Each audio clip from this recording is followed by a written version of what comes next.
Pun enten tulisan record enten? Ya, sampun. Kula wiwiting Ibu, Pak. Nggih.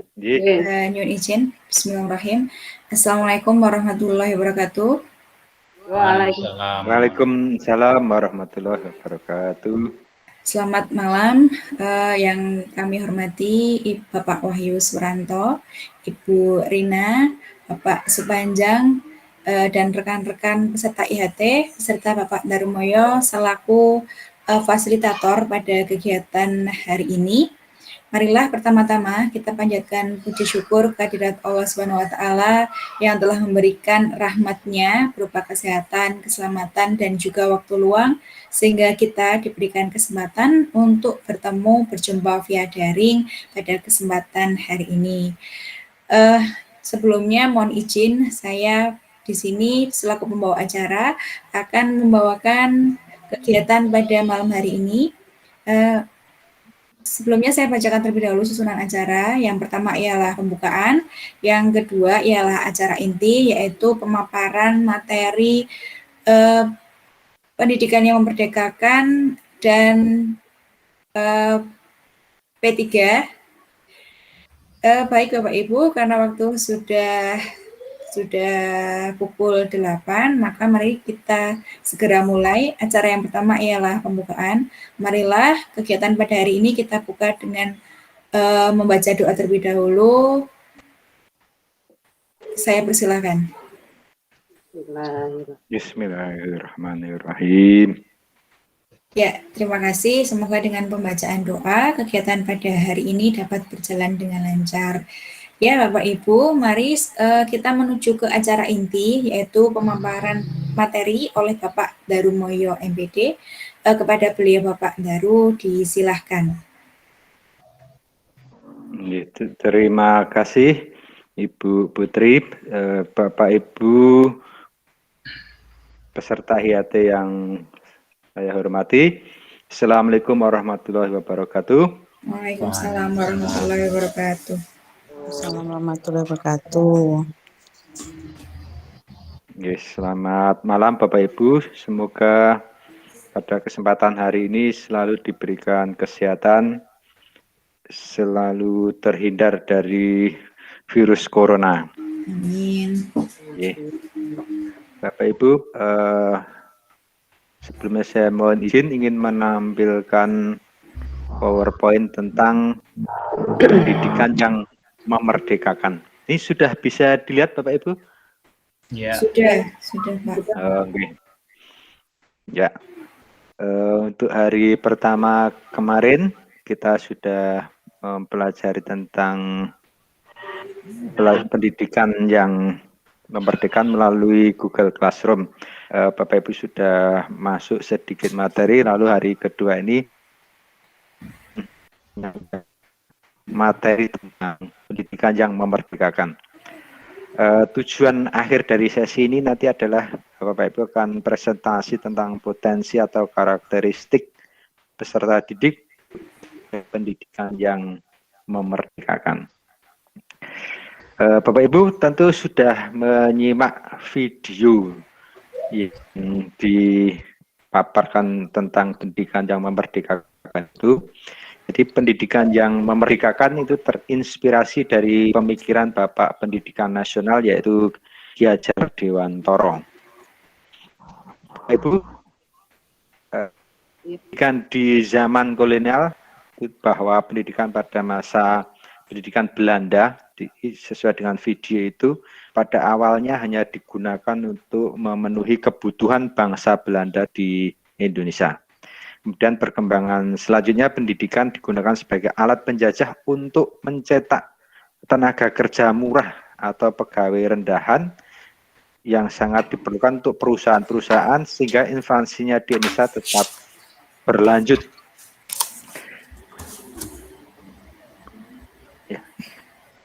Bapak Ibu, Ki Hajar Dewantoro mengatakan bahwa seorang tani atau seorang petani yang menanam padi misalnya hanya dapat menuntun tumbuhnya padi, meskipun ia dapat memperbaiki pertumbuhan tanamannya itu, ia tak akan dapat mengganti kodrat iradatnya. Misalnya, ia tak akan dapat menjadikan padi yang ditanamnya itu tumbuh sebagai jagung, sebagai mangga atau yang lainnya. Oke, selain itu, ia tidak dapat memelihara tanaman padi tersebut seperti halnya memelihara tanaman jagung, kedelai, ataupun tanaman lainnya.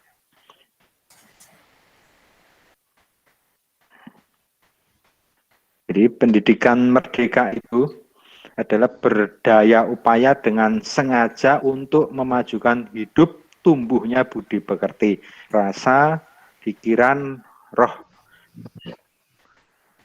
dan badan anak dengan jalan pengajaran, teladan, dan pembiasaan, jangan disertai perintah dan paksaan. Ini menurut Ki Hajar Dewantara.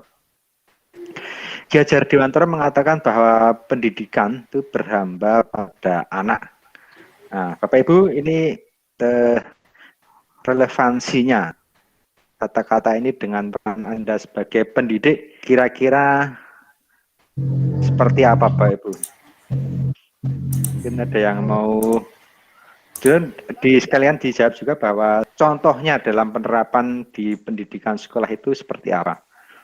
Silakan Bapak Ibu yang punya pendapat, dipersilakan. Ya, ini ya, Itu raise hand. pertanyaan yang pertama apa tadi Ki Hajar Dewantara mengatakan bahwa Jadi ya ini ada pernyataan Ki Hajar Dewantara bahwa pendidikan berhamba pada anak. Nah, pertanyaannya adalah ini seperti apa relevansi kata-kata ini dengan peran kita atau Anda sebagai pendidik gitu ya. Kemudian contoh seperti apa penerapan kata-kata ini dalam di sekolah. Jadi seperti itu. Ya, ini Bu Putri, silakan Bu Putri. Sudah angkat tangan. Gitu. Izin menjawab, Pak Daru. Menurut saya, filosofi pendidikan Ki Hajar Dewantara itu adalah student centered, di mana pendidikan itu berhamba pada anak, seperti yang tadi disampaikan Ki Hajar Dewantara. Ini mensyaratkan kita sebagai pendidik untuk memberi tuntunan sesuai dengan tahapan-tahapan perkembangan anak secara budi, yaitu cipta, rasa, dan karsa, dan juga pekerti atau tenaga, sesuai dengan kodratnya sang anak. Nah, Ki Hajar Dewantara sendiri menggambarkan tuntunan pendidikan itu ekologis, ibaratnya seperti petani yang menanam berbagai macam bibit tanaman dan memelihara tanaman tersebut sesuai dengan kodratnya. Tuntunan ini bersifat holistik, tidak boleh lepas dari pendidikan sosial dan kultural, dan kita sebagai pendidik seharusnya mengantarkan anak tidak hanya pada ketajaman pikiran, tapi juga kehalusan rasa dan kekuatan kemauan, namun juga pada kebulatan jiwa dan kebijaksanaan. Gitu Pak Daru. Ya, terima kasih. Sangat lengkap sekali. Ada lagi Bu Rina? Saya mungkin. Pertanyaan kedua boleh Pak Daru? Oh iya, boleh Bu, monggo. Iya, terima kasih waktunya. Di sini contoh yang kata-kata dalam pendidikan. Saya mengambil contoh ini Pak. Siswa ikut bertanggung jawab dalam proses pembelajaran, salah satunya. Yang kedua, siswa bisa belajar bagaimana belajar secara mandiri. Kemudian yang kedua, Pak, bisa aktif Pak mencari pengetahuan dan melakukan konstruksi dan pemahaman terhadap materi pembelajaran. Begitu Pak kira-kira jawaban saya. Ya, terima kasih. Ya Bu, ini sangat lengkap ya tadi ditambah Bu Rina jadi menjadi sangat lengkap dan benar semua. Ada lagi? Ya, tepuk tangan. Kita lanjutkan lagi. Terima kasih ya yang sudah berafiliasi. Bapak Ibu yang lain mungkin juga sudah mendengarkan. Kalau ingin menambahkan juga boleh. Kalau ada yang menambahkan? Ya, kalau tidak kita lanjutkan lagi. Nah. Berikutnya. Oh, ini pertanyaan.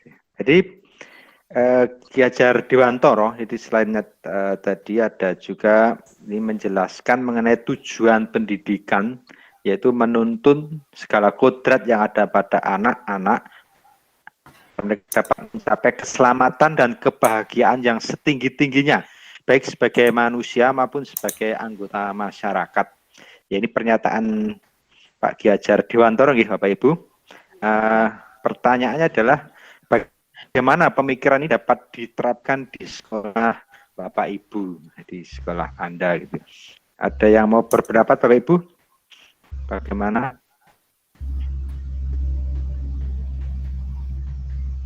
Moga kalau ada yang berpendapat. Pak Wahyu atau Bu Rina lagi? Dan lagi atau Pak Panjang atau Bu Maira. Jadi tadi yang namanya kodrat itu tidak bisa dirubah ya Pak Ibu. Seperti tadi kalau petani menanam jagung ya tetap tumbuh jagung, tidak mungkin petani itu akan mengubah menjadi tanaman singkong, kedelai atau lainnya. Anak juga demikian, anak itu mungkin sudah punya kodratnya sendiri-sendiri. Nah, sehingga kita itu hanya menuntunnya untuk mencapai keselamatan dan kebahagiaan. Itu bagaimana ini kalau diterapkan di sekolah Pak Ibu seperti itu. Enggak, pendapatnya mungkin tidak ini diterapkan Bapak Ibu.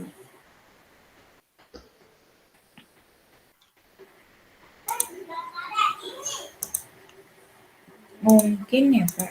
Ya, silakan, mungkin silakan Bapak Ibu. Ya, jadi ya, mungkin Bu Putri lagi, dipersilakan Bu Putri. Ya Pak, kalau menurut saya itu mungkin untuk diterapkan di sekolahan, bagaimana kita memberikan gambaran kepada anak bahwa pendidikan itu bukanlah sesuatu yang menakutkan dengan banyaknya teori yang harus dihafalkan maupun dipelajari, seperti yang selama ini kita alami, Pak Bu. Namun pendidikan itu hendaknya menjadi tempat persemaian atau membentuk anak-anak itu agar mengenal tentang kebudayaan dalam masyarakat. Dan agar menciptakan manusia Indonesia yang beradab, maka pendidikan menjadi salah satu kunci utama untuk mencapainya. Ya, gitu Pak. Ya, benar. Ya, benar sekali Bu Putri, ini jawabannya sangat lengkap. Ada lagi yang Bapak Ibu menambahkan? Ya, jadi Bapak Ibu dengan pendidikan itu memang kita akan mewarnai. Jadi anak tetap dalam kodratnya, namun dengan kecerdasan pikiran itu menjadikan apa yang ada di kodratnya menjadi semakin baik lagi. Kalaupun ada anak nakal, ya mungkin dia kodratnya nakal, tapi dengan pendidikan akan menutupi pola pikirannya untuk sehingga tidak berbuat jahat seperti itu. Walaupun nanti suatu saat akan muncul lagi karena sudah kodratnya seperti itu. Saya lanjutkan lagi.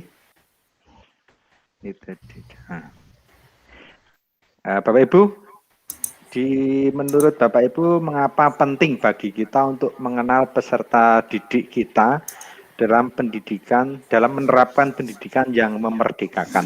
Jadi tadi ya dibicarakan kodrat tentang sifat dan lain-lain, sehingga kita perlu mengenal. Mengapa itu perlu dikenal terlebih dahulu? Monggo, Bu Rina. Saya akan coba menyampaikan ya, mengapa kita sebagai pendidik perlu mengenal didik sebelum pelaksanaan pembelajaran. Ya, karena anak itu pasti punya potensi, punya permasalahan dan lingkungan yang berbeda-beda. Sehingga dengan mengenal sikap didik, guru akan mampu menyiapkan apa yang diperlukan anak, Pak, dalam memperoleh pembelajaran, sehingga tujuan pembelajaran nanti akan dicapai secara maksimal. Begitu, Pak?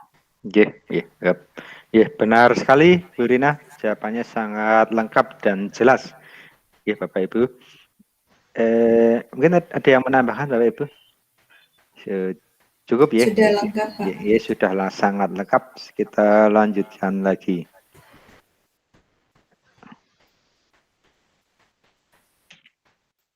Nah, Bapak Ibu, ini kita sudah pada sesi terakhir dari pendidikan yang memerdekakan. Selanjutnya kita akan bagi kelompok Bapak Ibu. Nanti Bapak Ibu silahkan mendiskusikan mengapa kita perlu mengenal peserta didik dalam menerapkan pendidikan yang memerdekakan. Jadi ada sudah disinggung nanti bisa mungkin ditambahkan, kalau tidak ya langsung dijabarkan. Kemudian pertanyaan yang kedua, apa saja cara yang dapat digunakan untuk mengenal potensi atau karakteristik peserta didik Anda?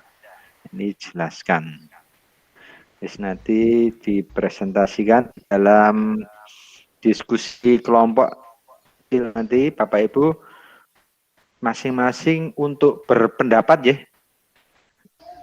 Ya, berpendapat nanti yang kalau yang lain menambahkan saja. Jadi misalkan pendapatnya sama ya tidak usah diungkapkan lagi, tapi yang beda-beda ditambahkan sehingga nanti bisa cepat dan langsung bisa dipresentasikan. Mungkin ada pertanyaan?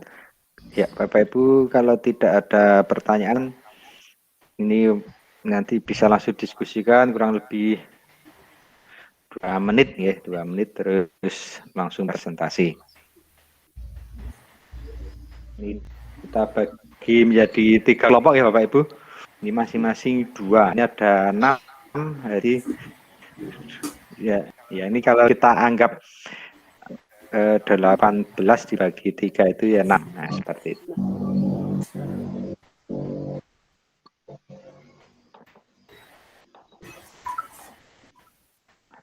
Nah,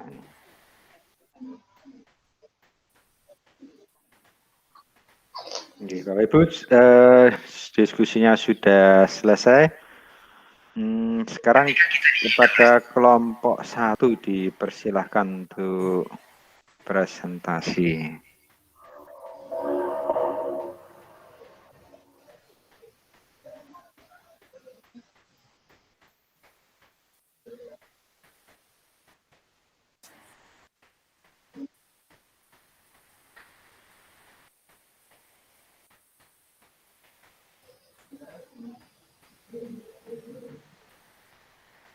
Apakah kelompok 1 sudah siap?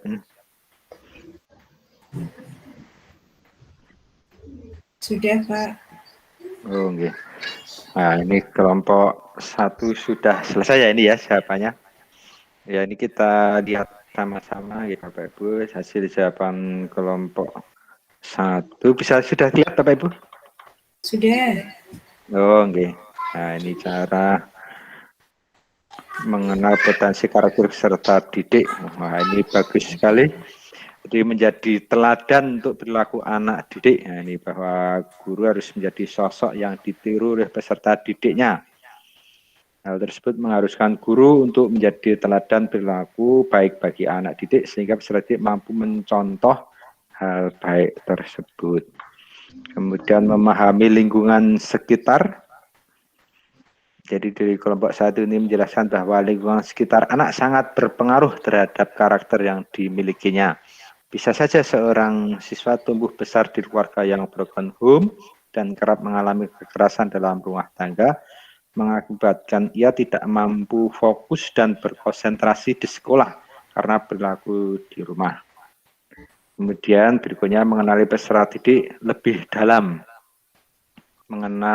mengetahui hubungan antara detail-detail informasi serta pengalamannya dan hubungannya dengan karakteristik peserta didik tersebut saat ini ada hal yang sangat baik untuk dikuasai seorang guru. Kemudian ada lagi di sini lakukan pendekatan psikologis. Jadi banyak metode yang dapat digunakan untuk melakukan sebuah pendekatan psikologis pada siswa.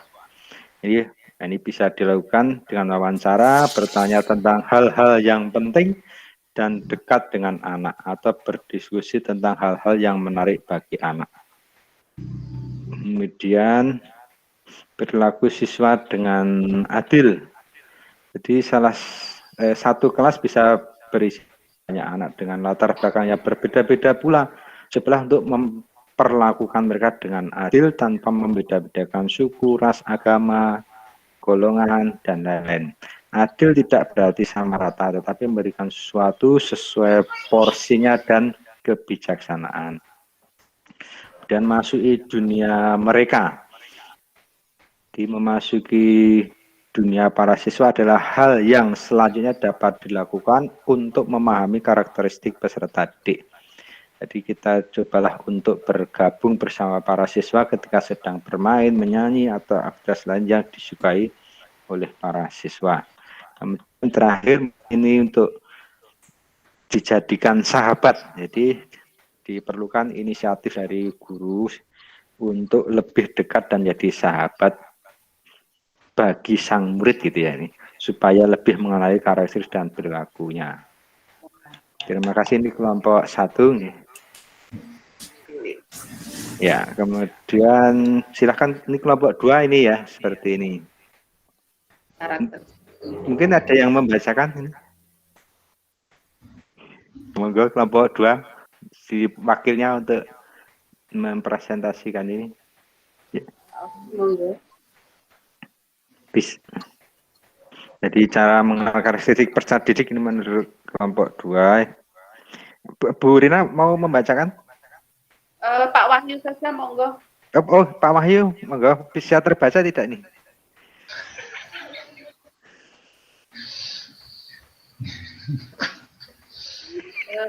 Sebenarnya bisa atau Oh, nggih. nggak apa-apa nggih. Oh, nggih. Ya. Secara memahami karakteristik peserta didik yang pertama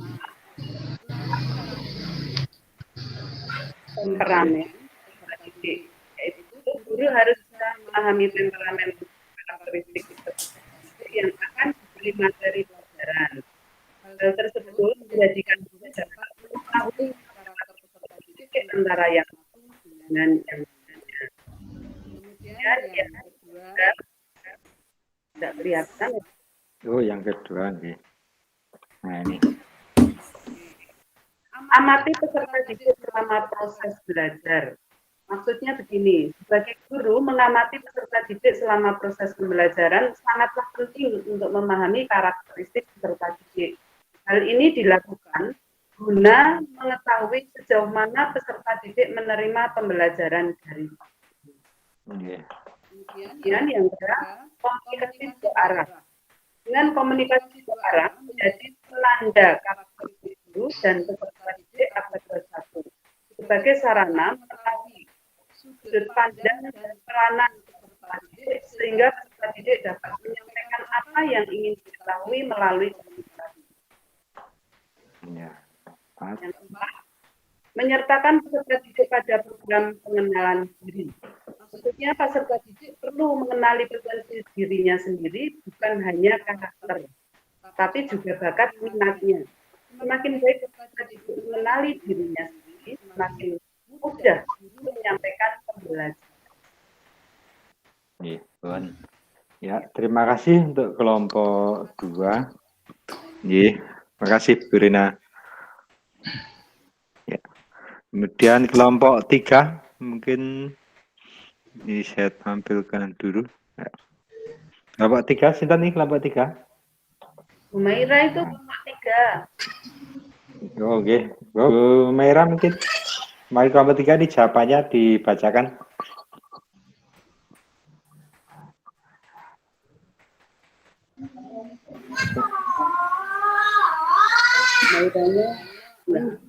Mengapa kita perlu mengenal peserta dan menerapkan pendidikan yang memerdekakan? Kita perlu mengenal peserta didik dalam menerapkan pendidikan yang memerdekakan, sebab untuk mengetahui potensi peserta didik dengan mengenal lebih dekat pribadi peserta didik, jadi kita paham karakteristiknya, sehingga tahu potensi atau kemampuannya yang nanti bisa dikembangkan sesuai kompetensi yang disukainya.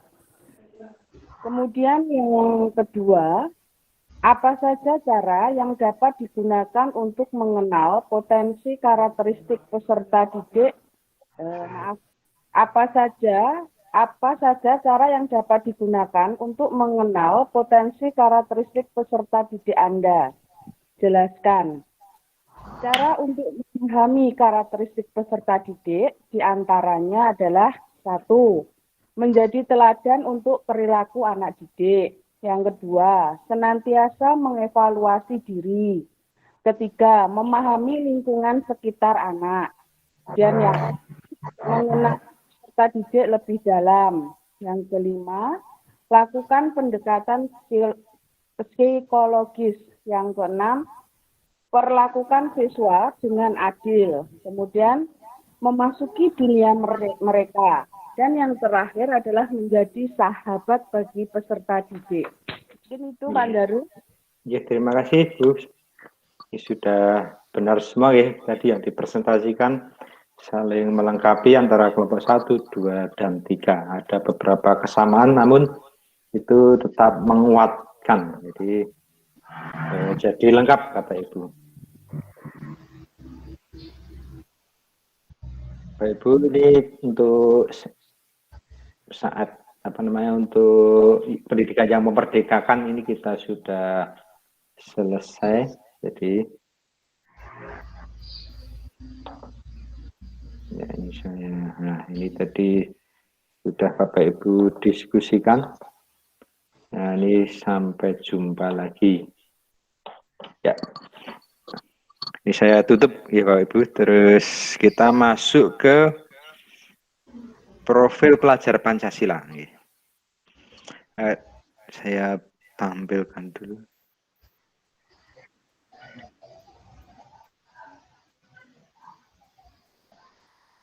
Pak Ibu, mungkin ada yang mau pimpin ice breaking Pak Ibu sebelum kita masuk ke materi yang baru, dipersilakan. Ada permainan atau nyanyi atau sekedar pemanasan Bapak Ibu, moga. Oke. Saya mencoba ini ya. Gimana Pak Daru? Moga Bu Rina. Makin semangat. Boleh Pak Daru? Boleh, moga Bu. Terima kasih. Terima kasih atas waktunya kepada Bapak Ibu semua untuk lebih menyemangatkan pertemuan ini. Saya akan mencoba memberikan speaking-nya untuk penyemangat berupa tepukan yang saya kasih nama tepuk semangat. Nah, tepuk semangat itu yang seperti apa? Ini akan saya contohkan begini. Prok, prok, prok, se, prok, prok, prok, ma, prok, prok, prok, ngat, prok, prok, prok, semangat. Kira-kira bisa Bapak Ibu? Udah kan? Bisa. Coba ya. Kita hitung mundur ya. Mulainya 3, 2, 1. Prok, prok, prok, se, prok, prok, prok, ma, prok, prok, prok, ngat, prok, prok, prok, semangat. Ulang sekali lagi ya. Oke. Yang kedua biar tambah semangat. Tepuk semangat baru. Nah, tepuk semangat baru itu seperti apa? Itu juga tepukan lagi biar tambah semangat. Saya kasih contoh begini ya. Ini ya tangannya, kemudian ini disondol-sondolkan. Prok, prok, prok, ha, ha, ha, ha. Yang kanan. Prok, prok, prok, prok, prok, prok, ihi. Prok, prok, prok, asik. Yes. Coba dipraktekkan, diperagakan. Saya hitung hitungan sampai 3, dimulai. 1, 2, 3. Prok, prok, prok. Prok, prok, prok. Prok,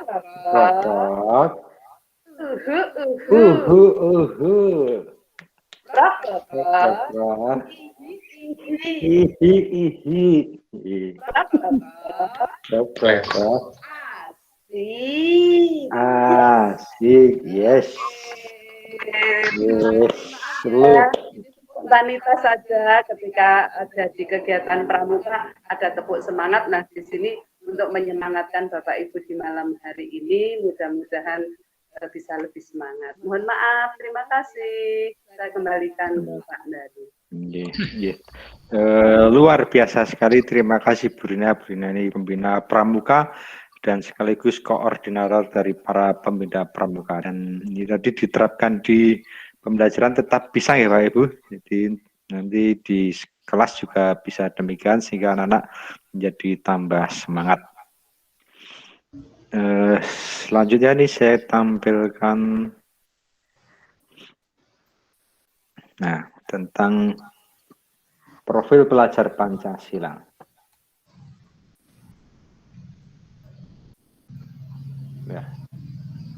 Profil pelajar Pancasila adalah profil lulusan yang bertujuan menunjukkan karakter dan kompetensi yang diharapkan diraih dan menguatkan nilai-nilai luhur Pancasila peserta didik dan para pemangku kepentingan.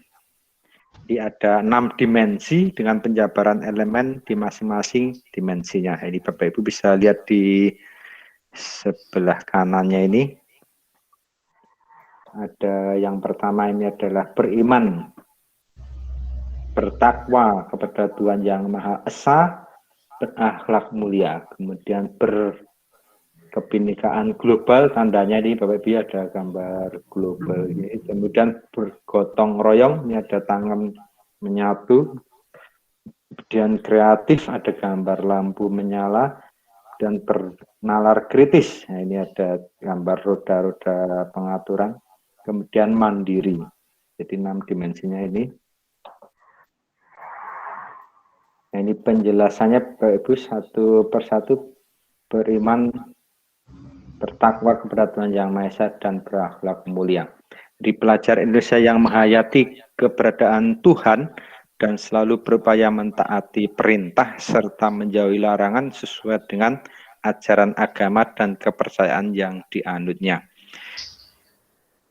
Jadi beriman dan bertakwa pada Tuhan Yang Maha Esa diwujudkan ke dalam akhlak yang mulia, baik dalam beragama, akhlak yang baik kepada diri sendiri, kepada sesama manusia, kepada alam, dan kepada negara Indonesia.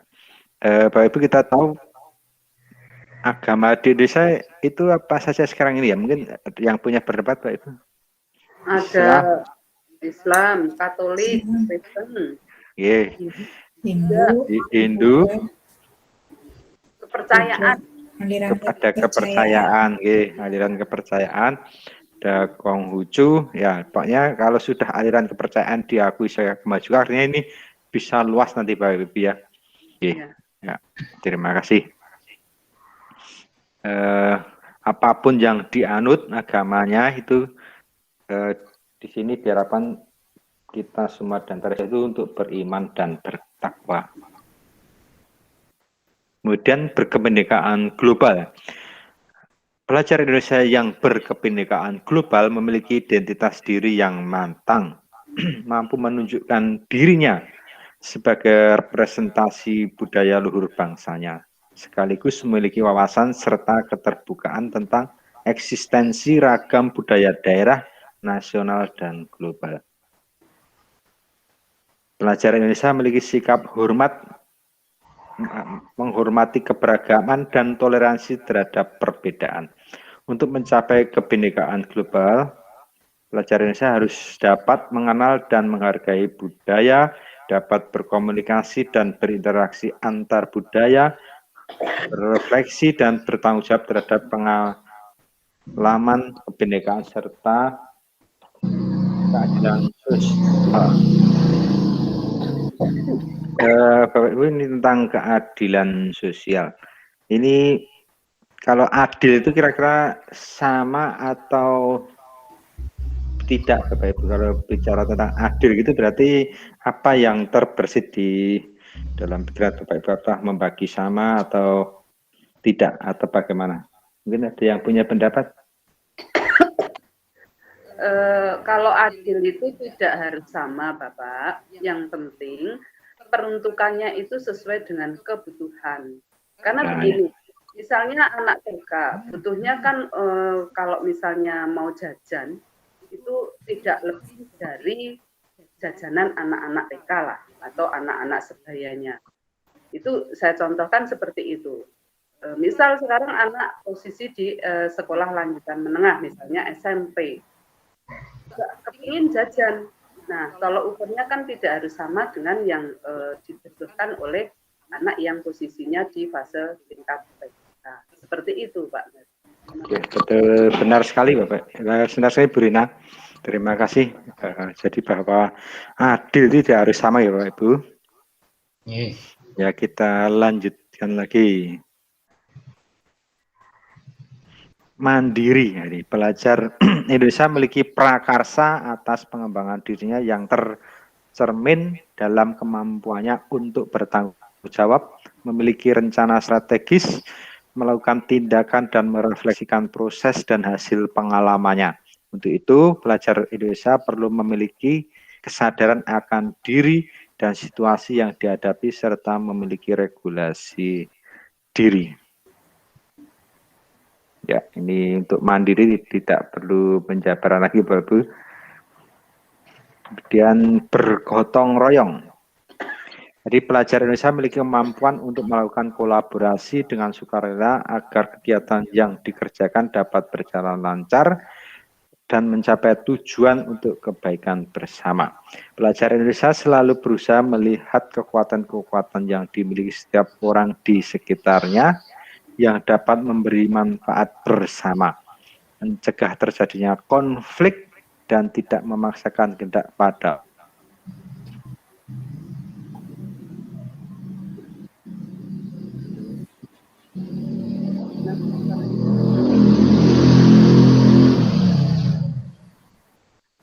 Halo, Pak Daru. Saya nggak kedengaran ya. Halo. Baru kayak ini berhenti. Kendala sinyal mungkin.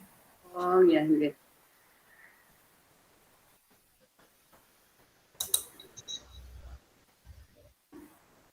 Gimana Pak Daru? Kita tunggu saja, sabar.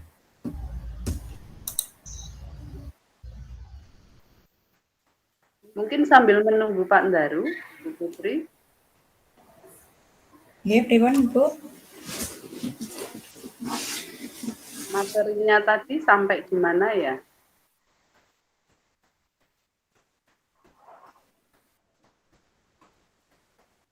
Materi yang apa Bu? Hari ini atau? Barusan itu. Ini tadi profil pelajar Pancasila sampai ke mandiri. Oh, sikap mandiri. Iya, iya. Ini Pak Daru kok malah keluar dari rapat? Kemungkinan ada masalah dengan jaringan mungkin ya?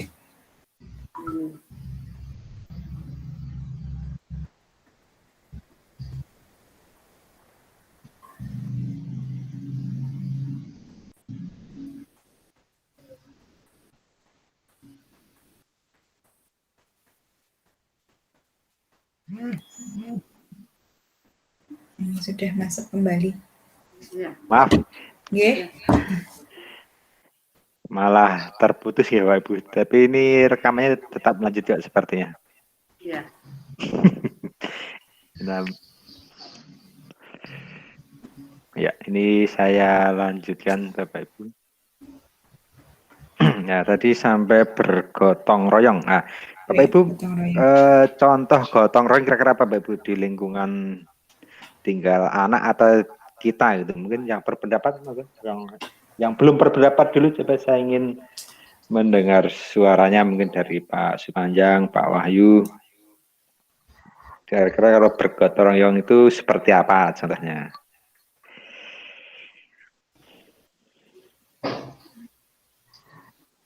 Monggo.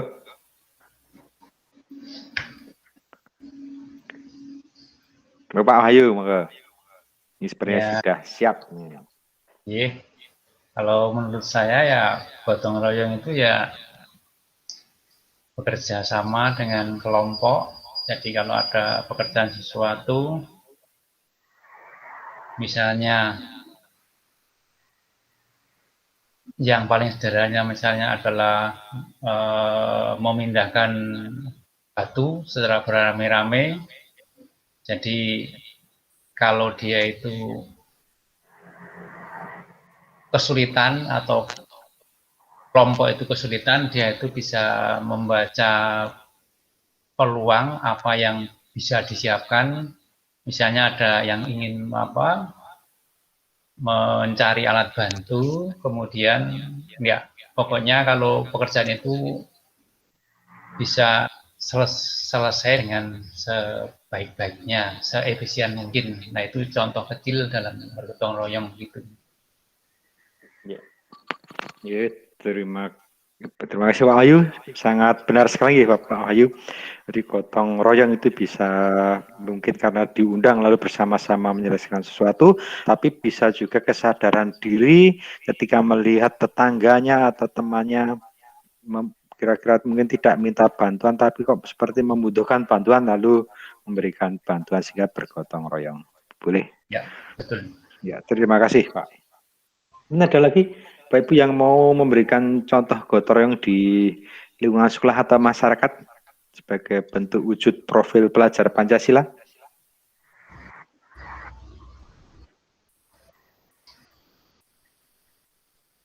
Ya, kalau tidak ada, kita lanjutkan lagi yang kelima, ini bernalar kritis.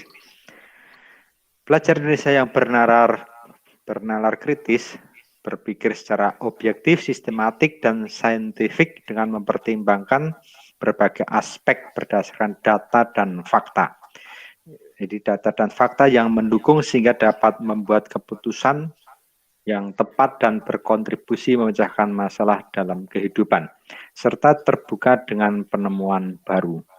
Untuk bernalar kritis, pelajar Indonesia perlu memperoleh dan memproses informasi serta gagasan dengan baik, lalu menganalisis dan mengevaluasinya, kemudian merefleksikan pemikiran dan proses berpikirnya.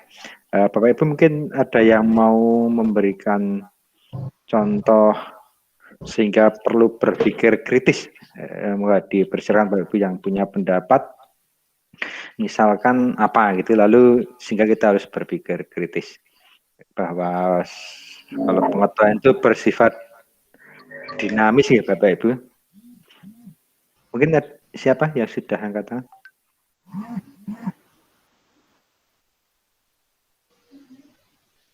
Ya, ada Bapak Ibu.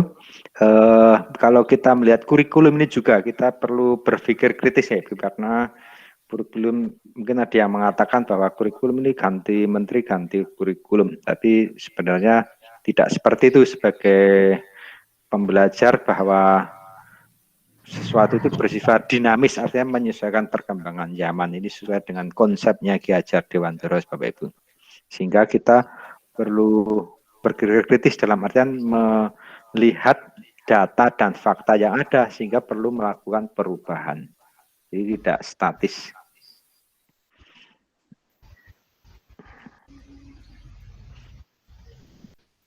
Kemudian yang terakhir ini tentang profil pelajar Pancasila, yaitu adalah kreatif. Si lambangnya lampu ya Bapak Ibu. Jadi pelajar Indonesia mampu memodifikasi dan menghasilkan sesuatu yang orisinil, bermakna, bermanfaat, dan berdampak dalam bentuk gagasan, tindakan, dan karya nyata secara proaktif dan independen untuk menemukan cara-cara lain dan berbeda untuk bisa berinovasi.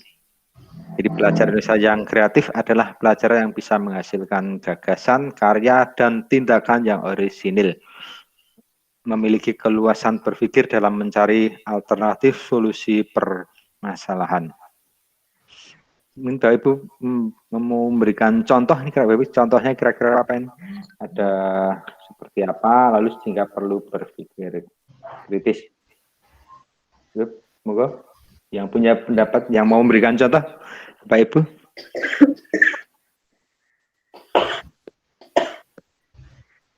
Ini waktunya kita sudah lebih 1 jam ini. Aduh, ini berarti Ini mungkin kita cukupkan ya Bapak Ibu. Nanti selanjutnya sesi asinkronus. Jadi ini kita sudah membahas tentang P3, jadi profil pelajar Pancasila yang ada 6. Gitu.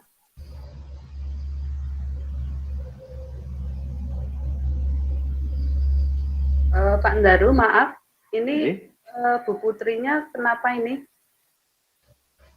Oh, Bu Putri, halo. Ini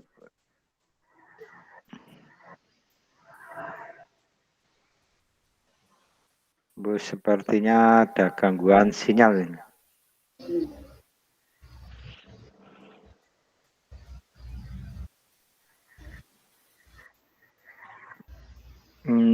Ya, ini Bu Rina saja yang nutup ya. Kalau ya, ini jadi sebelumnya ini Bapak Ibu, tadi kita sudah mempelajari tentang pendidikan yang memerdekakan dan profil pelajar Pancasila.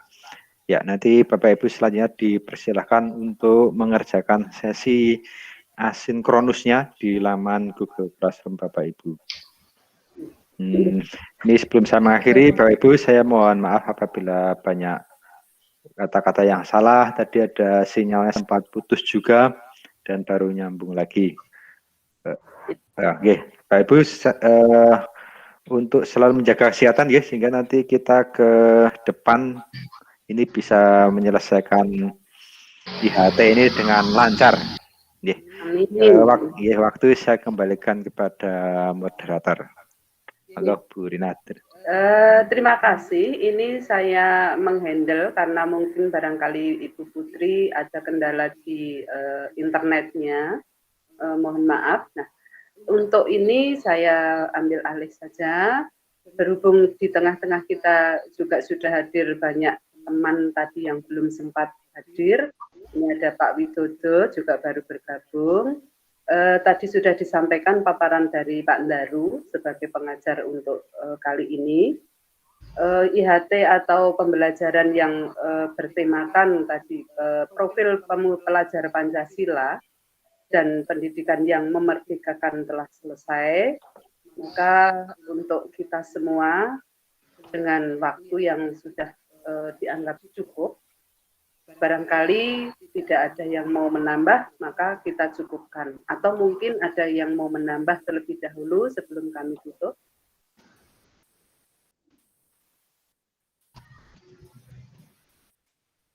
Sambil menunggu barangkali Bu Putrinya hadir. Oke, kalau demikian untuk kegiatan kita bersama hari ini kita cukupkan saja. Terima kasih semuanya. Semoga apa yang telah dipaparkan tadi sangat membantu dan mensupport kita selama berdiskusi tadi. Luar biasa, terima kasih sekali. Mohon maaf bila mana dalam kegiatan ini tadi ada kendala, ada yang trouble, ada yang belum bisa masuk. Begitu, terima kasih semuanya, semangat dan selalu kompak. Oke. Untuk kali ini kita sudahi, kita tutup dengan doa bersama. Doa mulai.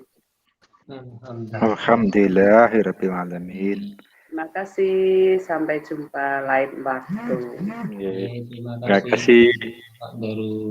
Terima kasih semuanya teman-teman. Assalamualaikum warahmatullahi wabarakatuh. Waalaikumsalam warahmatullahi wabarakatuh.